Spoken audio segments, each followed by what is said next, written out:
Hi, Dr. Curtis here. Today we're going to talk about some of the stretches that you can actually do for your neck. Last time we talked a little bit about posture. We see a lot of postural issues when patients come in the door. The shoulders round forward, the head goes forward, and what happens is the muscles in and around the neck get really tight. And because of that, people will actually lose their normal range of motion over time. So some of the things that we can do is stretch to increase that normal range of motion. As we get older, you really don't want to stiffen up and lose that range of motion because it creates more problems in and around the joint. So we want to stretch, and it's best to stretch every day. I like to stretch my neck while I'm in the shower in the morning, warming up, and especially after I exercise. But the stretches that you can do for the neck, and one of the things that's really important is to get into a normal posture position, and I'll show you what I mean. When people have bad posture and they go to stretch the neck, what happens is the neck actually clears the spine. But if you look at when I go into a normal posture position and then stretch, I feel a much better stretch along the side of the neck. So this is one of my favorites. You want to make sure you're in a good upright position.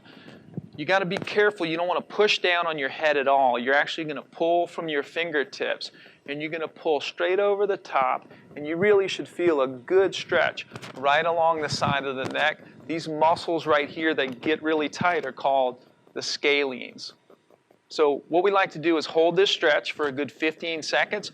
One of the things that you can do is actually sit on your hand or hold on to a stool if you're sitting on a stool to help traction your shoulder down.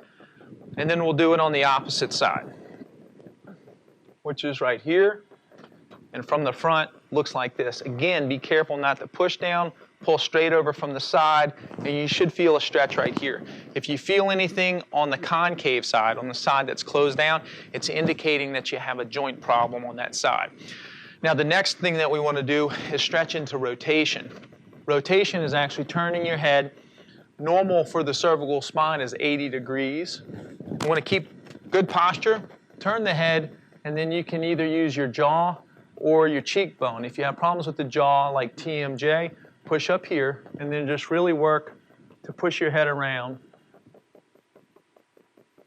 and hold that stretch for 15 seconds. Now, we also want to stretch forward and backward, which is called flexion and extension. So to do flexion, it's pretty easy. You don't push down on the head. Again, it's just a pull. You should feel a stretch on both sides of the neck. You can use both hands.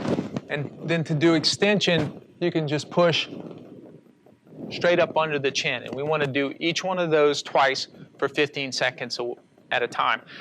Additionally, you can also hit the neck at an angle. So an angle where you're kind of going down and away.